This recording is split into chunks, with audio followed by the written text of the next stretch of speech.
Hi and welcome, everyone. Thank you so much for joining us for this Family Matters webinar. For the next hour, we are going to talk about how resilience can help your family through changing dynamics. And even if you aren't managing a significant change right now, yet you want to learn about resilience and how it can help your child weather transitions, you have come to the right place, and we're glad that you're here. I'd like to quickly show you some ways that you can interact using the widget menu. First of all, we are having a live Twitter chat today, so you can click on the Twitter widget to follow along and tweet with us using the hashtag BHParentWebinar. But Twitter isn't the only way to interact. The chat room is open, and we'd like you to use it to exchange ideas with each other. And we have several folks from Bright Horizons in the chat room who will be sharing resources and their own thoughts as well. And you can access the chat by clicking on the blue widget with the chat bubbles. Throughout the webinar today, we'll also toss out some questions you can discuss in there. And just to get the ball rolling, here's the first one for you today. So here in the chat, what changes or challenges has your family or is your family experiencing?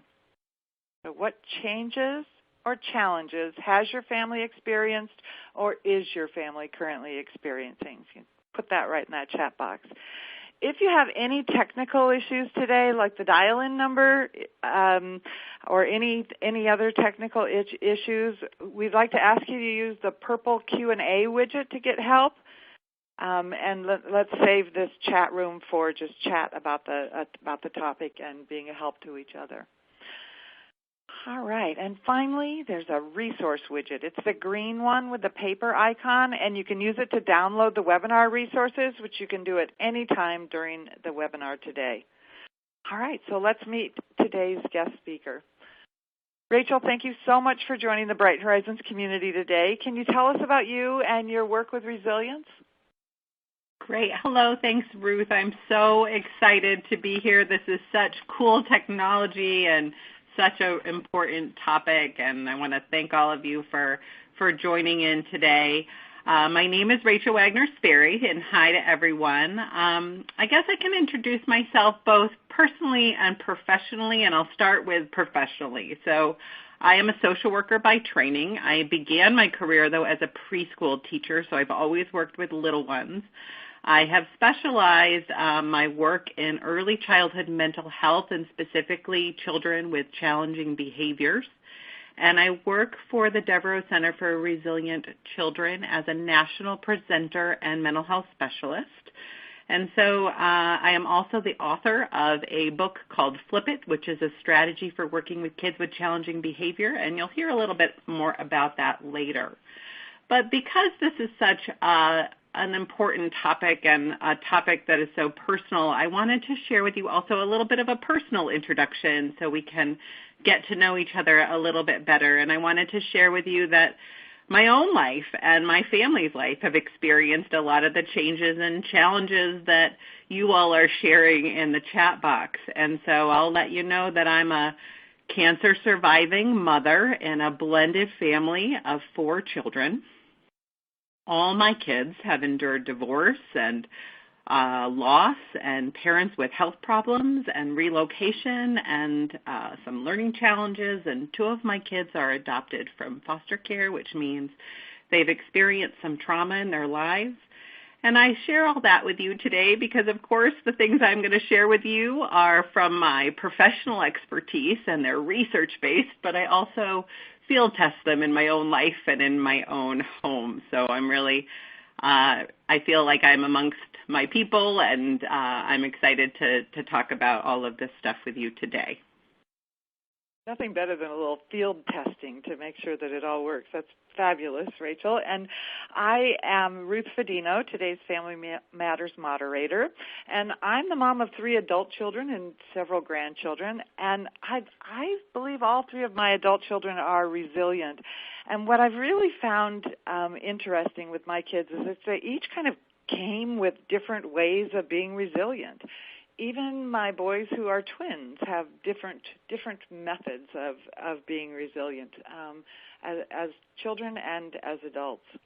So to today our conversation will help us all with strategies for developing resilience within your child and supporting your family through all kinds of change.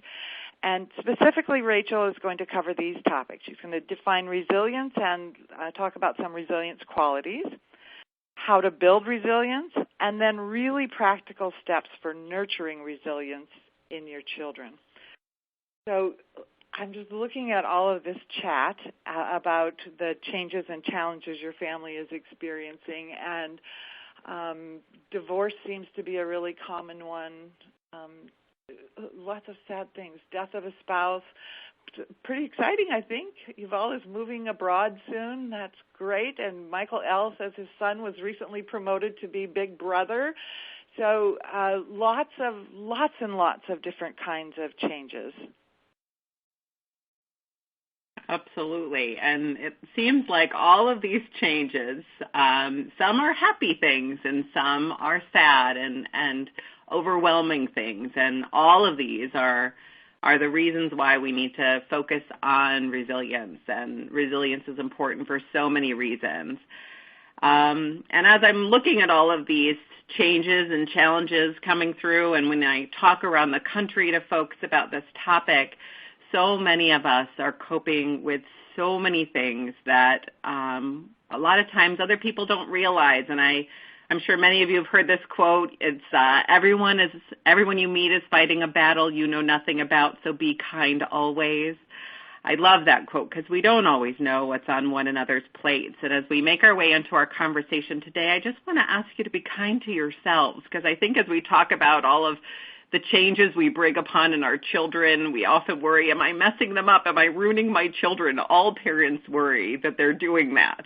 And we've all come together to try to stay centered and feel grounded and to have some hope. And what we're here to talk about today is that children can bounce back. They can be resilient, even in the face of a lot of change and challenge. And the fact that you're all here and that you've made time in your busy schedules to focus on this for an hour is a really good sign that your kids have someone in their corner that's going to help them to be resilient. So I just want to remind all of you as you're sharing this often deeply personal stuff to be kind to yourself as we make our way through this conversation today.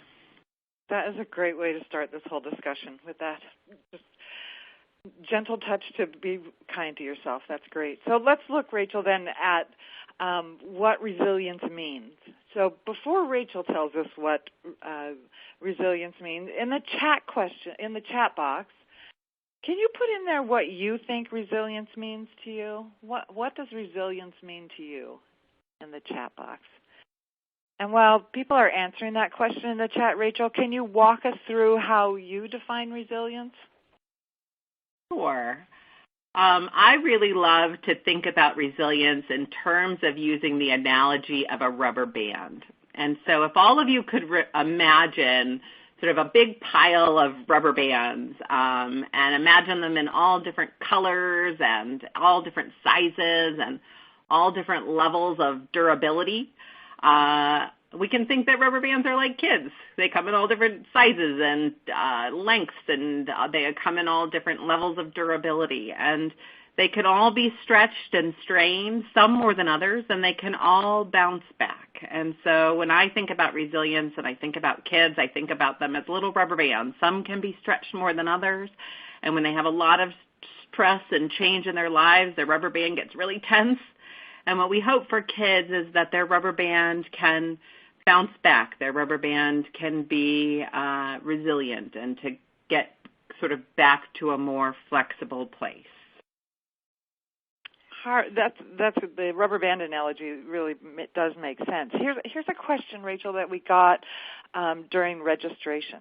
How early in a child's life do big changes affect them? Is it easier for them to cope the younger they are? That's a really great question, which leads me to want to talk a little bit more about stress and how adult stress can impact kids. Because I think sometimes we think that when kids are really young, when we're working with babies and we're sort of going through changes with an infant, in our midst, we sort of wonder, they can't really cognitively understand what's happening with the adults and that the stress that adults are going through, and they may not be able to remember those things. They're not making sort of those significant memories yet, and so they might not be able to recall when they're older, that they went through a divorce or that somebody was deployed or something like that when they were an infant, but they can feel it. Even though they can't remember it and they might not be able to cognitively understand it, they can feel it. Babies' brains are doing such important work in those first few years. I know so many of you know that, but did you know that babies' brains are doing 90% of their growing in the first 3 years, which means that all those pathways in the brain are starting to make connections in those first few years of life, which is so exciting. But those pathways can be impacted by stress that they pick up on from us. And so when kids feel stressed, their brains get bathed in cortisol, and cortisol can impact the way pathways are being developed. So yes, kids can pick up on our stress, and it can get hardwired into a child's brain, which can impact them for the long haul. So it stretches their rubber band even if they don't know why. And so yes, to answer the question, they really do, little ones really do pick up on our stress. Really, really interesting information there, Rachel. And this is where resilience helps. So tell us, how do you define resilience, or how is resilience defined? Well, we talked about resilience with the rubber band analogy, and you guys have shared a lot of almost perfect definitions of resilience. And so I just want to share with you on the next slide the official definition of resilience, which is resilience is the ability to recover from or adjust to misfortune or change. That's sort of a good textbook definition of resilience. And if you think about that definition, I love some of the words. I love the idea of being able to recover, to adjust. And two of the key words in that definition that I want to sort of highlight for you are that we want kids to be resilient in the face of misfortune. We also want kids to be resilient in the face of change. Those are not the same things, misfortune and change, but you need resilience for both. So misfortune's clearly negative things that happen, but change isn't always a bad thing. Change can be having a new baby or getting a new house. Anyone who's ever planned a wedding knows that those are great changes, but they certainly can pull on your rubber band. And so we want to help prepare children for misfortune and change, because not all kids will have a ton of misfortune in their lives, but they most certainly will have change. And so resilience is something we want to focus on for all kids to prepare them for all of what life's journey may have to sort of pan out down the line. Okay, and we talked a little bit about that stress. Let's tackle another question in the chat. What are some of the signs that you see as a parent that tell you your child is stressed? In the chat, what are some of the signs you see that tell you your child is stressed?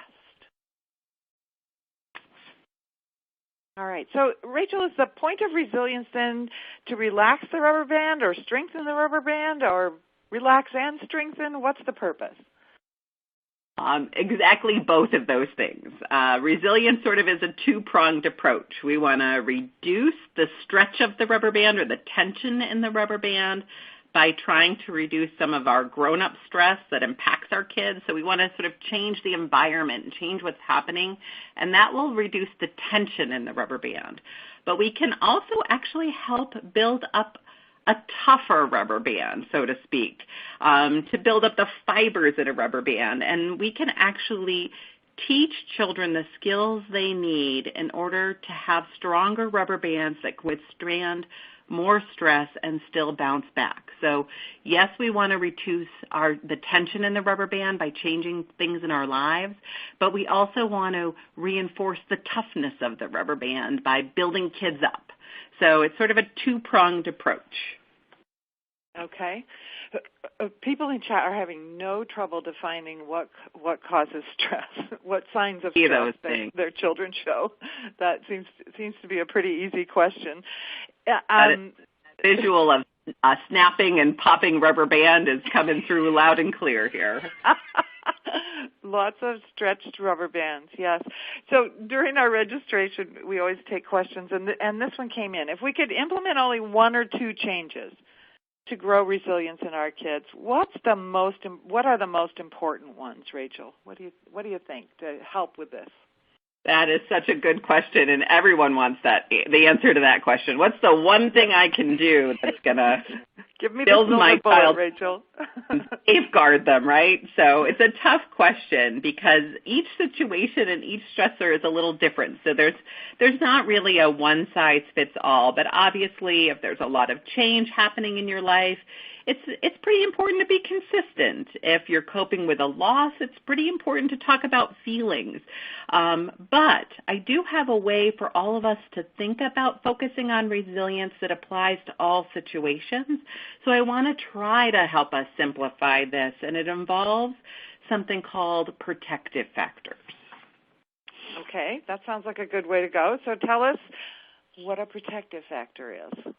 Okay, so protective factors are the good stuff. Protective factors are, you see here on this slide, the baby with the blanket. The blanket is the buffer. It's the protection. I always think of protective factors as an umbrella or a shield or a blanket that's going to, help buffer the risk in a child's life. It's going to help fend off some of that negative stuff that we inevitably are going to have in our lives. We can't protect our kids from everything, and so we want to prepare our kids with protective factors. And so the official definition is that protective factors are resources. They're things that can sort of be happening in a child's life. They're processes or they're characteristics a child has that help to buffer risk and build resilience in a child. And all of these protective factors can really live in three different areas of a child's life. So where do you find protective factors? And so you can find protective factors for kids in these three categories you see on the screen. You can find protective factors in an environment, you can find them in the family, and you can find them within a child.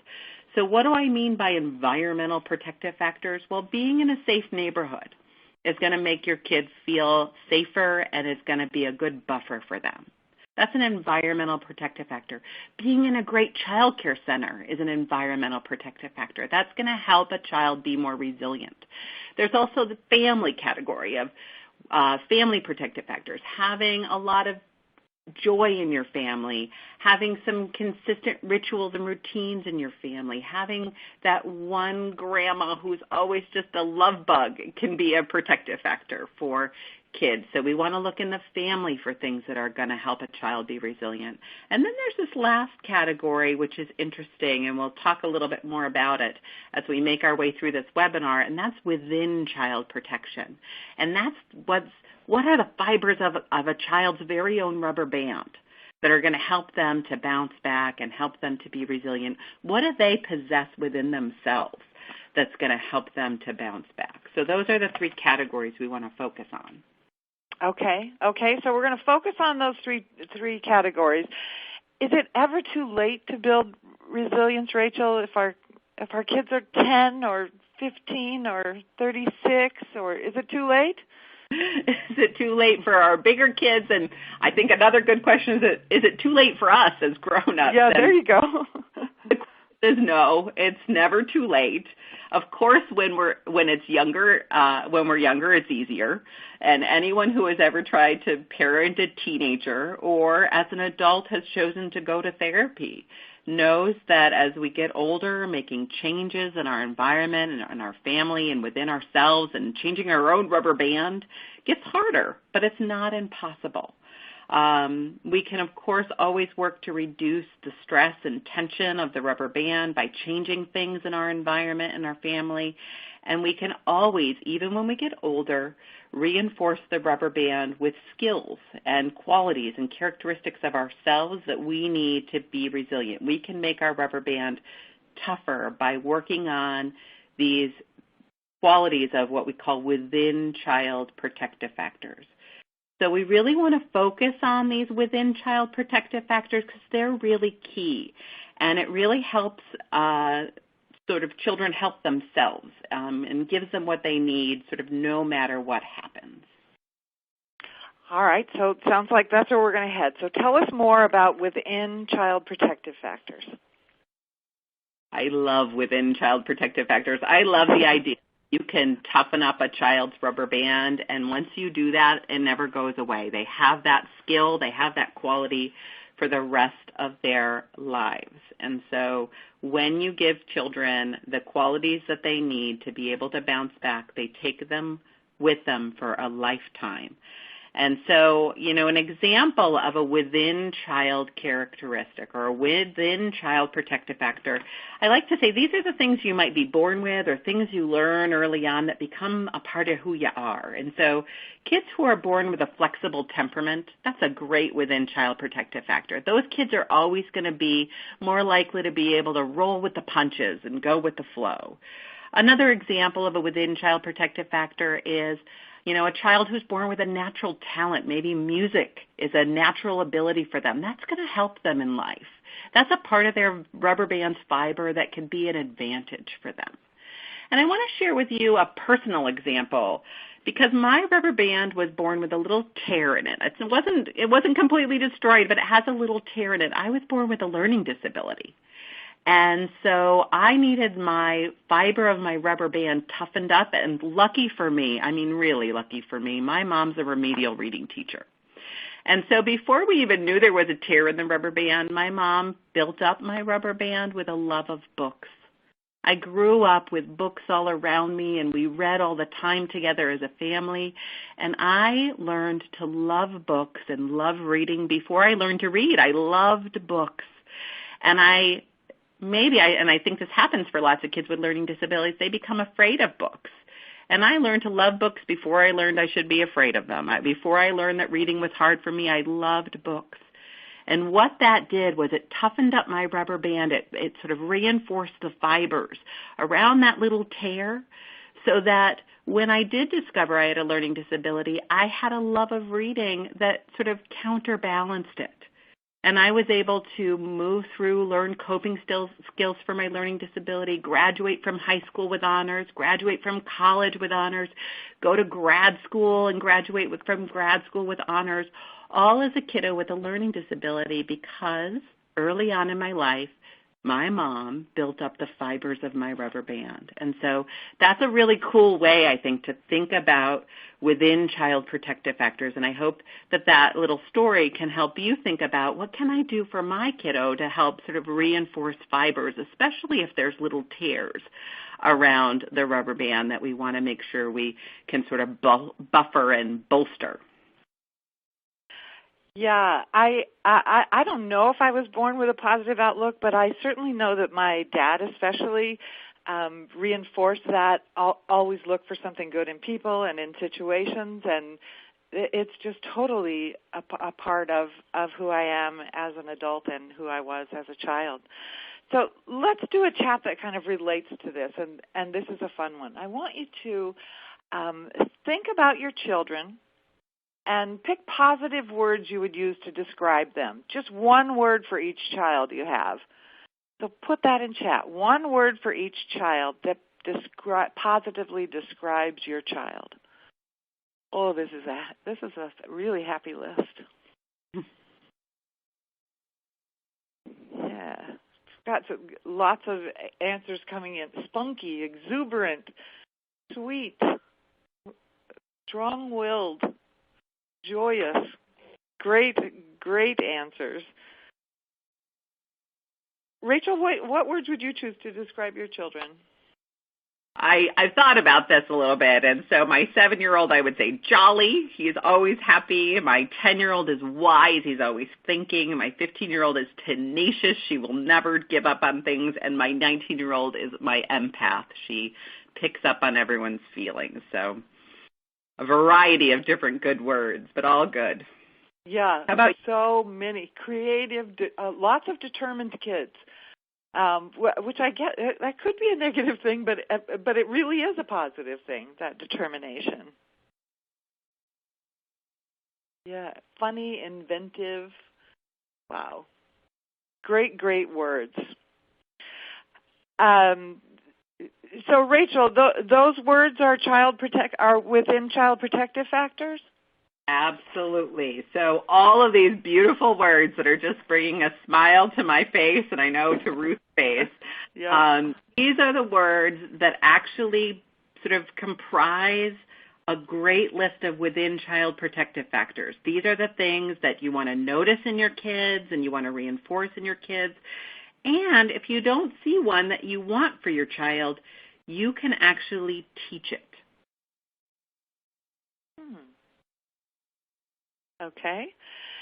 That's an interesting thought to think about, and that may be exactly what my dad did for me.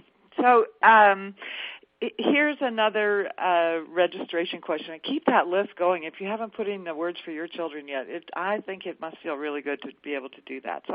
But another question that came in, this parent asked how they can help maintain consistency when there's family changes going on. How can they keep something consistent for their child? Okay, I think that's such an important question, and I've seen in the previous chat a lot of folks sort of worried about the consistency thing. So what I do want to share with you is that, even during times of true sort of chaos in your life or what feels like chaos, it is possible to infuse a little consistency into your child's life. So I'll give you another personal example. My younger kids both have bedtime routines that are very specific and they're very sort of ritualistic even, I would say. And those sort of routines are things that we try to hold on to when our lives get hectic. So for example, my son drinks water off of his toothbrush after he brushes his teeth. It's just what he does.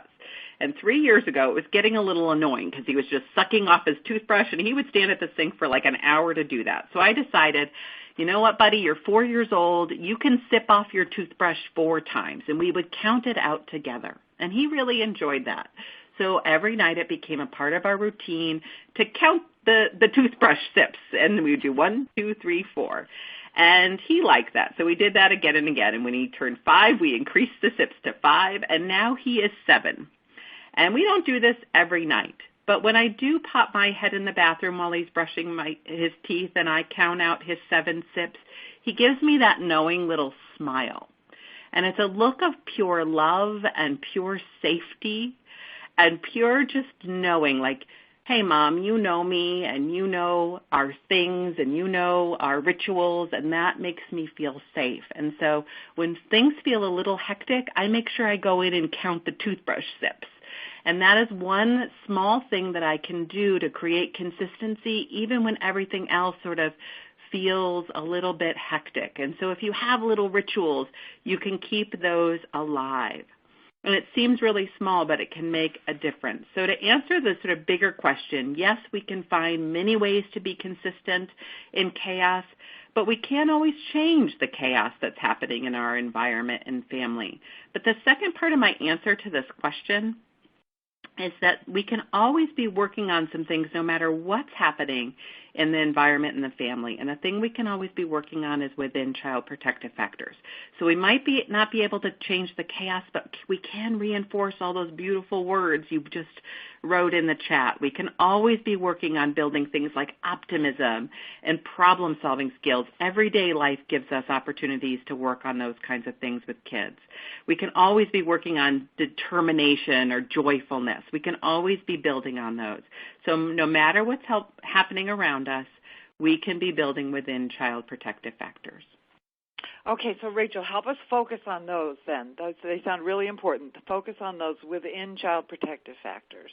I would love to help you focus on those. And here's where I get really excited because there's a lot of research about this, folks. And all of those beautiful words that you typed in about your child, they fit into 3 categories. They actually sort of clump themselves and cluster themselves from the research into 3 categories of resilience building protective factors that we know all kids need. And so we know kids, and based on the research that we've done, we know kids need initiative to be resilient. And initiative is, just all the things you put about being determined and confident and smart and strong-willed and and a problem solver. All those things are related to initiative. The second thing we know kids need is self-regulation. And self-regulation's that ability to pick up on feelings and be sensitive and be caring and be a good friend and deal with your feelings. And so there's a lot related to self-regulation that factors into resilience. And then there's this third category that we know kids need, and that's attachments. Kids need healthy relationships in their lives in order to be resilient. They need to know how to be a friend, make friends, keep friends, and they need to know what the qualities are of friendship and relationships. And so if kids have these three things as part of their rubber bands, they're going to be able to bounce back. All right. Let's start with initiative then. Let's get specific. Tell us about initiative. Okay, so if we wanted to sort of boil down how we're going to make our kids resilient, and we want to focus on these three things, we'll start with initiative, which is officially defined as the child's ability to use independent thoughts and actions to meet his or her own needs, which is a mouthful. And basically the translation is initiative is a child's ability to do what they're thinking, to act on their thoughts, to make something happen in their lives. And we want kids with initiative because we want to raise kids who become grown-ups with initiative, a grown-up who can take action in their life and not be a victim and not sort of wait for the cable guy to come, but can take the initiative to make sure that cable guy comes. And so there are some behaviors that will bring this to life a little bit more related to initiative. So kids who have healthy initiative choose to do tasks that are hard for them. And so we want to see kids that want to try things that are hard, that want to climb to the top of the jungle gym, who want to learn how to tie their shoes. That's a sign that they have initiative. We want to see kids who are also trying different ways to solve problems. When they build a block tower and it falls over, we don't want them to give up. We want them to try different ways to build the block tower. So we want them to be problem solvers. We also want kids to show confidence. We want them to be proud of their abilities, and we want them to sort of know who they are and know what their strengths are. We also want kids to keep trying when unsuccessful. We want them to be persistent. And sometimes when I talk about this one with parents and teachers, they say, Rachel, are you telling me you want kids that are annoying? And I say kind of, because we need to be persistent in life. We need kids who aren't going to give up the first time they do something. And so being persistent, being able to stick with something is super important to initiative. And then lastly, we want kids who can make decisions for themselves. And so if you've got a kiddo who's indecisive and who can't sort of seem to take action, we want to work on their initiative. And it's something we can do. We can build initiative in kids. And they give us sort of everyday opportunities to build these kinds of things. So I want to give you a concrete example of an everyday way you can build initiative in kids. So I want to focus on just one of these behaviors. You can focus on any one of them that you know your child might need you to work on with them. But think about kids who aren't trying to do things that are hard.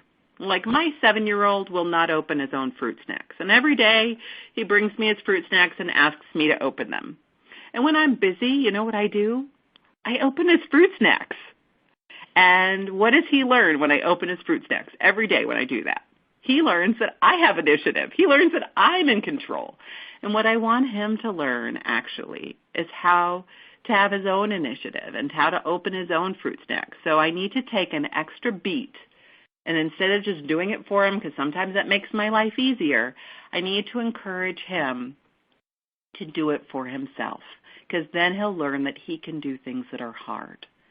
You all know that kiddo who walks out of the bathroom with their pants unzipped and they sort of waddle over to you and they just stand in front of you and wait for you to zip up their pants?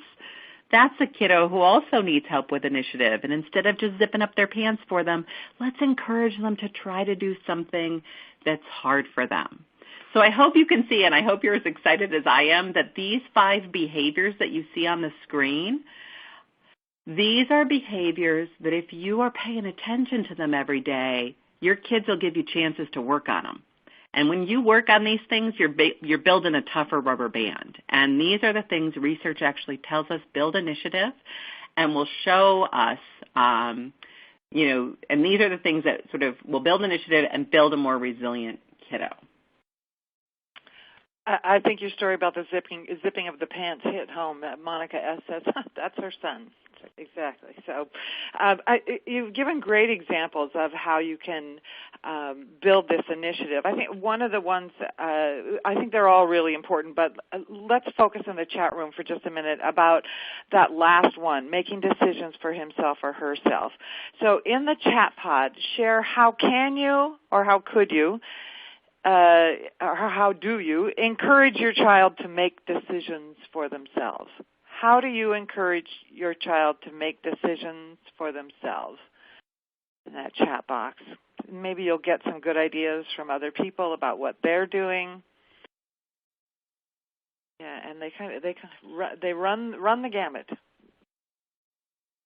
2 choices, choosing their own clothes, giving options. These are great. Yeah. And one of the best ways you can build an initiative in kids is by letting them make some decisions and giving them 2 options. I see a lot of you are doing it with food and with clothes. That's great. You're building their initiative every time you do that. Yeah. Allowing mistakes, Lorna says. Mm-hmm. Deciding if it's bath time or reading first. Yeah, in the general scheme of things, does it really matter? So helping them to learn to make decisions for themselves is really important.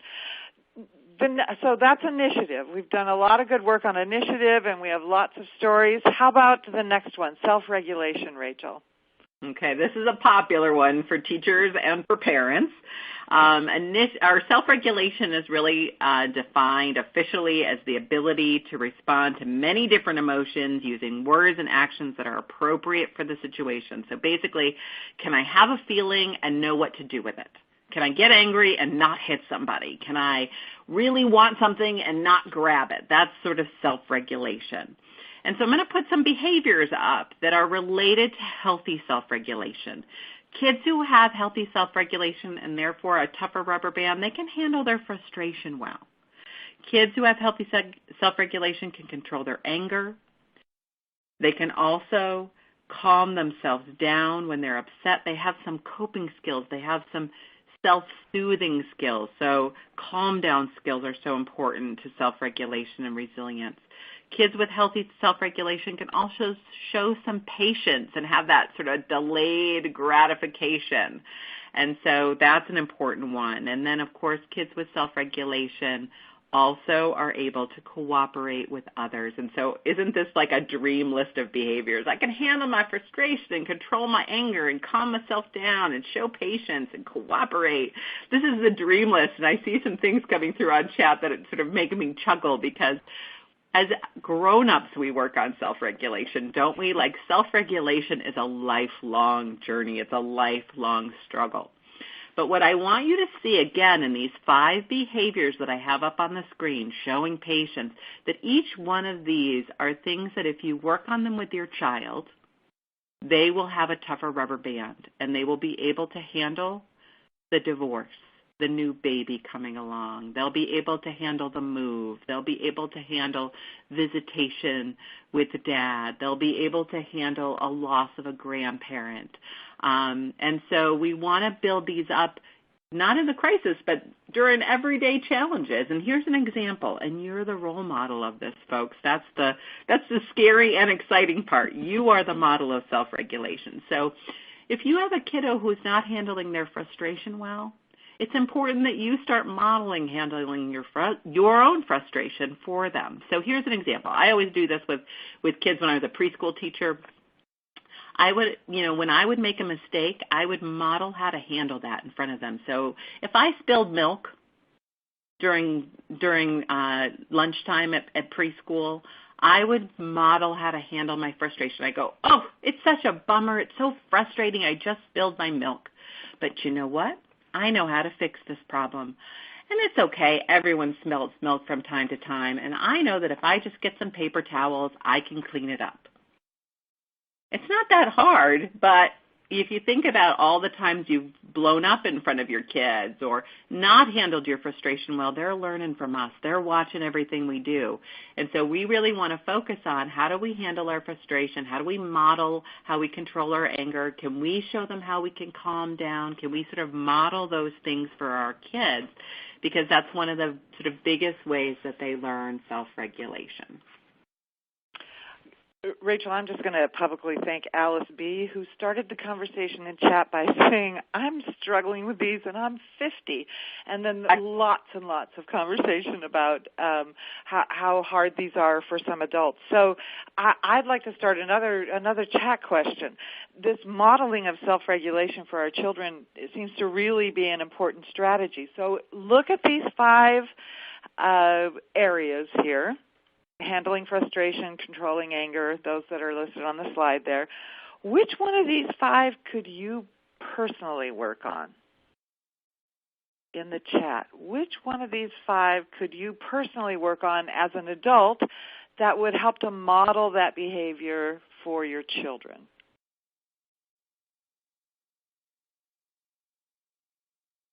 Probably a good thing we're not doing this right as you just got out of a long commute or something. Or maybe it would be easier to come up with the answers. But, yeah, there are lots of them. Some are writing every last one. Lisa says I could use every last one of these. Mm-hmm. It's a good thing to think about what can I do for myself that will also help my children. And so I'm glad you're putting those answers in there. It will spur a good conversation for you later on, I'm sure. Okay, so we've talked about initiative and self-regulation. Let's talk about that last one. It was attachments. This one is the most near and dear to my heart. We know that kids need healthy attachments to have tough rubber bands. They need to know what a safe relationship feels like, and that first relationship that they have with us as parents is the model that sort of sets the tone for every relationship they have after us. And so attachments are defined as the ability to promote and maintain mutual positive connections with other children and significant adults. Attachment, making relationships, it's a dance we do, and we want kids to learn how to do the dance well. And so healthy attachment behaviors, I'm going to give you 5 again, just like I did with initiative and self-regulation. The first one is kids who know how to make healthy attachments act in ways that make adults smile and show interest in them. So kids who know how to do a healthy attachment, they try to find ways to make you smile. They're the, look at me, see this picture I drew, or look at me do this dance move, or watch me do this funny thing. We want to see kids who want us to smile at them. And unfortunately, because I work with kids who have a lot of challenges in their lives, I know some kids who don't care if I smile at them. And so this is an important thing for you to pay attention to in your own kids. And when they do want you to smile at them, make sure you're smiling right back at them. The second behavior we want to see for kids who have healthy attachments is they look forward to activities. They're excited about the future. And kids who have had a lot of change and a lot of chaos sometimes worry about the future. They dread the future. So we can work on giving them some short-term fun things to look forward to. That's an important way to build attachment because they have to trust you that you're going to make good on that thing that they're looking forward to. The third behavior related to healthy attachment is this is a big one. They trust familiar adults and they believe what they say. And so kids who've been through a lot of change or may have a lot of adults in their lives, a lot of different caregivers, they sometimes don't always trust everyone and they don't believe everyone's going to make good on their promises. And so building up trust with a child is big. The fourth one is they appear happy when playing with others. We want to see joyful kids. We want to see kids who, when they're interacting, they're enjoying it. They're present. They're not anxious. They're not sort of worried about the next thing. They're not sort of always worried about their surroundings. They can just enjoy playing. And so we want to see kids who know how to just enjoy being in that moment. And the last one I want to highlight is kids who have healthy attachments seek help from others when necessary. They're going to come to you if they have an accident. They're going to come to you if somebody's bullying them. And we know kids who tend to keep that a secret, and that's an indicator to us that we want to focus on attachment with them. We want to focus on sort of building the bond. And so this is a more sort of intense and serious subject matter, this attachment category, but it's important that we give kids safe and secure attachments. And so I want to give you an example that bounces off that third one, trusts and believes familiar adults. And again, this is from my own life. My stepson didn't trust me for about the first year of our relationship, and he had good reason to not trust any new people. He tried to push me away in lots of creative and cunning ways, including he would frequently insult my cooking, which I think was in many ways just sort of a way to sort of take digs at me. And any of you step-parents who stepped into that role sort of, I'm sure, can identify with me. So I worked really hard to earn his trust. And one of the ways that I did that was by reading to him at bedtime every night. And obviously I got that from my first relationship, from my mama. And so no matter what, I always read to him at night. This is not something that I ever take away as a punishment. It's not a reward. It is just our thing. And my stepson loved our bedtime routines at first, and he was really interested in them and open to them, and he sort of blossomed during this bedtime discussions of our books, and he shared his thoughts, and we had great conversations. So I was really shocked with one day he sort of, at the ripe old age of 8, told me that he was too old for me to read to him anymore. He was getting too big for it. And I was really sort of shocked and a little bit hurt because I loved this time with him. And so I realized he might be trying to push me away. He might be sort of testing the trust that we were building. And so I decided to respond by telling him I respected his interest in sort of growing up and not having anyone read, but that to me reading was something families always did together, not just when you're little, but, you know, I grew up and my mom read to me my whole life. And so reading is just something for me that means family, and that I would really miss reading with him if we stopped reading. But I understand if he wanted to stop, and I basically just said, but I really love to keep it going. And so he decided, after sort of reflecting on that, he said, why would you miss it? And I said, because I love you and I love spending this time with you. And so he decided to let me keep reading to him. And he's now 10, and we still read every night. And it is still my favorite time of the night, even when I'm tired and I don't think I have anything left in the tank. I still do this time with him, and it's still my favorite time with him. It's still the time we have our best conversations, and I can't tell you how our relationship has grown over the years, and most of it at this bedtime.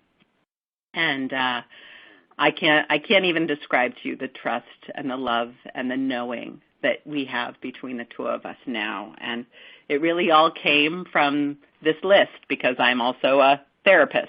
So I'm not just a stepmom, I'm a therapist. So I'm thinking about, how can I get this kiddo to trust me? How can I build his rubber band and get this kiddo to trust me and build our attachment? And so I consistently did this, and I've been doing it for years now, and it's really been life-changing. And that's not to say I'm perfect or that this has all worked out easily. I've made so many mistakes over the years, but I did want to share that one with you, because I do think that attachment sometimes is hard for us, because sometimes we get rejected and it can hurt our feelings, and we have to sort of hang in there and move through that. Yeah, and people have already kind of started in chat talking about the ways they build attachments, but please continue that in the chat. How do you build your bond and strengthen your attachments with your children? Lots of discussion in there about putting cell phones away. Which is probably a really good idea at certain times of the day, too. So, Rachel, are there concrete strategies we can use that will help us build the child's initiative and attachment and self-regulation? Absolutely. I want to give you some concrete stuff, and I want to tell you first that just focusing on the behaviors we just looked at, that's concrete. You can build trust. Yep. You can have kids do things that are hard. You can work on frustration management. But I also want to quickly share with you a strategy that I developed called Flip It, that builds initiative, attachment, and self-regulation in one fell swoop. All right, let's flip it then. Okay, so Flip It is a 4-step strategy you can use during pretty much any moment that you might be sort of feeling stress, and you might be feeling like a challenge is happening between you and your child. And so the Flip It acronym, the Flip It strategy is a 4-step strategy that makes up the acronym FLIP, F-L-I-P. And so anytime you're faced with a challenge with your child, I want you to consider doing the F step, and the F step is feelings. And so I always want you to think about responding by helping the child identify the root feeling that's causing their behavior. So if they're having a tantrum, I want you to acknowledge what they're feeling first. I want you to say, oh my goodness, so-and-so, I can see you are feeling so mad. After you do a feeling statement, because kids really need to have their feelings identified. They don't know what their feelings are just yet. Feelings right now just sort of take over their bodies. And so you need to give it language. You need to lend your voice to their feelings. So label the feeling, but then move on to the limits. The L in the FLIP process is limits. And limits are where they get a boundary. They get a rule. And so while it's okay to feel mad, it is not okay to hurt somebody. And so limits are where you set the boundary. So the feeling statement might be, wow, you're so mad. I can see how angry you are. The limit is, we keep each other safe here, though, buddy. Remember, we keep each other safe. That's the limit. So now we have a feeling and we have a boundary.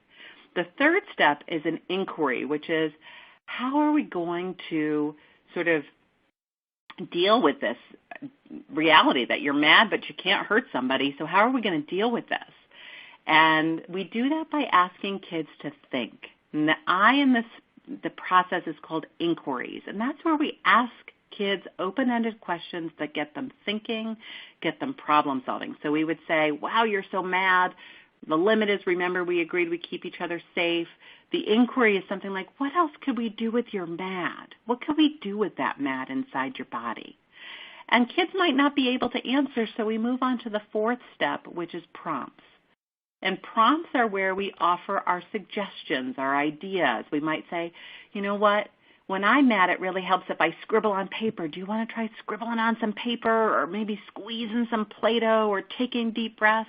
Prompts are where we offer some options to kids. And I really can promise you that I use this 4 steps during, when they don't like the dinner I made, and I use it when they're about to rip each other's hair out. So it's something that I apply in a lot of different situations.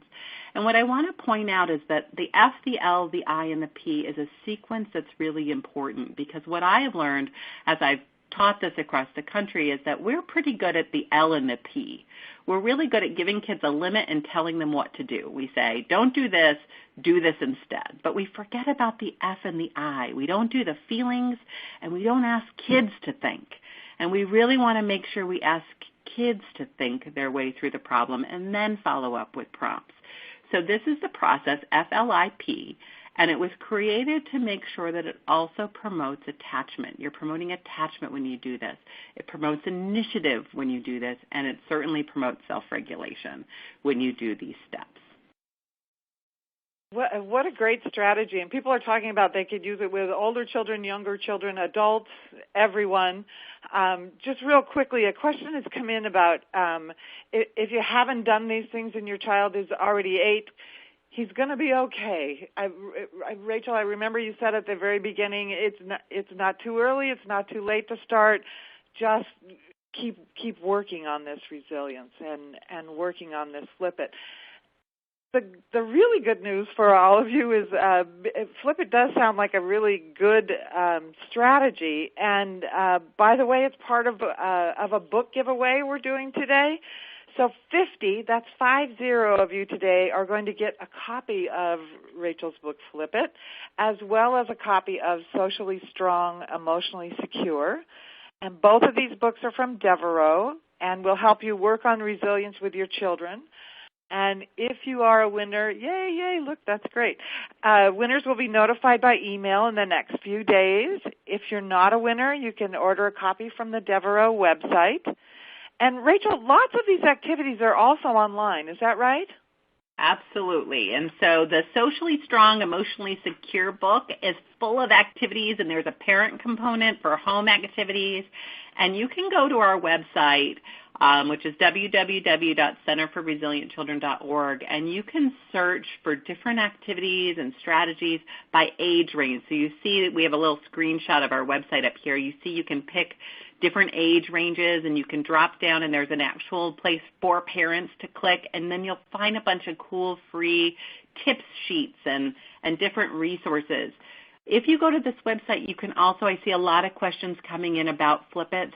Flip It has a sort of offshoot website right off of this one, and it has video clips of Flip It in action and free little posters you can print to remind you of the Flip It steps, and there's a ton of great stuff about Flip It on here too. So I encourage you, if we can't get to all of your thoughts and questions today, to go to this website, check out each age range, and then you can easily find Flip It on here, and you can look at the video, and you can look at other stuff on there.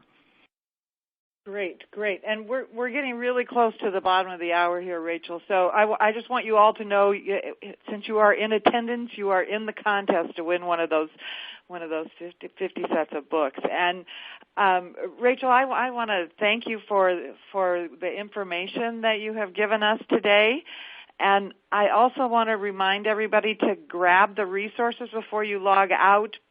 But don't worry if you can't grab it right this minute. You're going to receive a link to download the resources when we send you a link to the webinar on demand in the next week.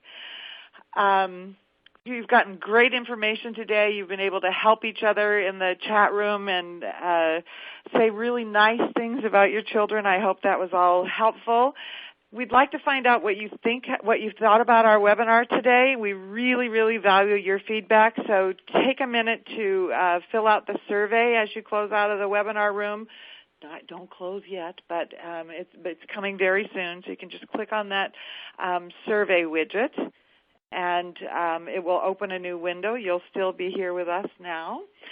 And I would also like to tell you about our next Family Matters webinar coming up. We'll be discussing caring for our own parents as they get older.